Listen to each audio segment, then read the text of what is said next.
sa taas dapat ay mataas ang tono? Siyempre, lo. Ha? Malaki string. Pag malaki string, lo ang ano nun, ang tono. Are, katulad na rin, gana rin. Malangko. Tapos ganyan yung ano. Letter E. Dila ang na-green. Anong letter ang nalabas? E. Ha? E. Ina, E. Oo. Ayaw palang mag-green. Yung bang sa taas dapat ay mataas ang tono? Siyempre, lo.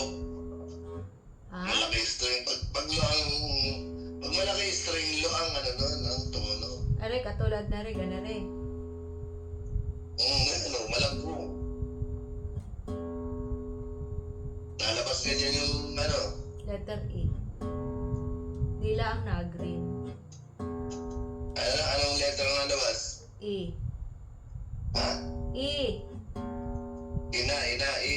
Oo. Ayaw palang mag-green. Sunod ay A. Wala pang ang green. Hindi nalabas ang green. Yung dadaan B din. Yun. Bakit letter D? Hirap naman yan. Ba't nagayon? Wala release. Ayun. Ano ga ang una? D? Tapos E? Ano ka mo? D muna tapos E? Oo, parang A, B, C, D. A, B, C, D, E. Ah, okay. Tagal naman lumabas na rin. Mainit. Nasaan na yan? Nasaan na? Nasa letter E pa rin. Hindi naman nalabas yung E din eh. Energizer na nga ari. Hindi nalabas ang? Yung green ba? Ano pinitin mo? May pihit man din nga. Habang pinipindot mo, kinukulit mo. Pinitin mo naman na eh.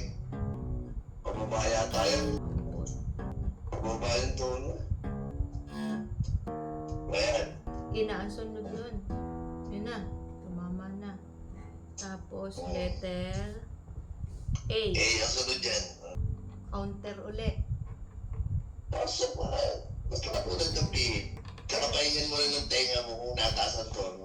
Nalilito ako sa sa letter sunod-sunod. Kung ano ba ang tunog niya dapat. Kung ano ba ang sunod-sunod. Basta yan na yan. Yung pinigay ko sa iyo, sinend ko sa iyo, yan na, sunod-sunod yun. Basta pagka dito sa gitara, laging start ay letter A yon. Oo, E, tapos A, tapos D, D. tapos... D ni sa tuner. Sa tuner?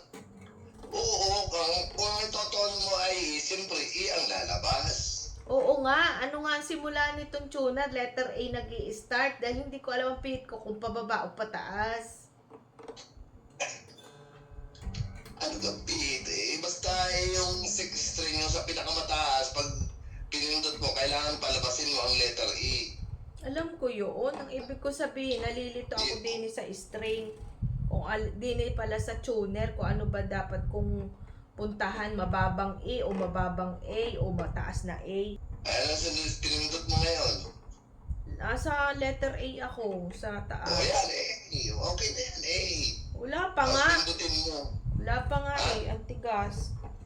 Pindutin mo nga. Wala, oh. Alastrado pa. Edi, magtingin mo pa. Ay, wala pa yan. Tatakot nga ako din eh. Ha? Natatakot ako sa string. Hanggat hindi natunog, wala pa yan. Ano yan, tunog, walang tunog. Sabi ko, natatakot ako sa string bumagting. Hindi yan, di mo babasa mapuputol yan, wag lang masubrahan. Ang tigas. Ano kaya rin? Ang tigas.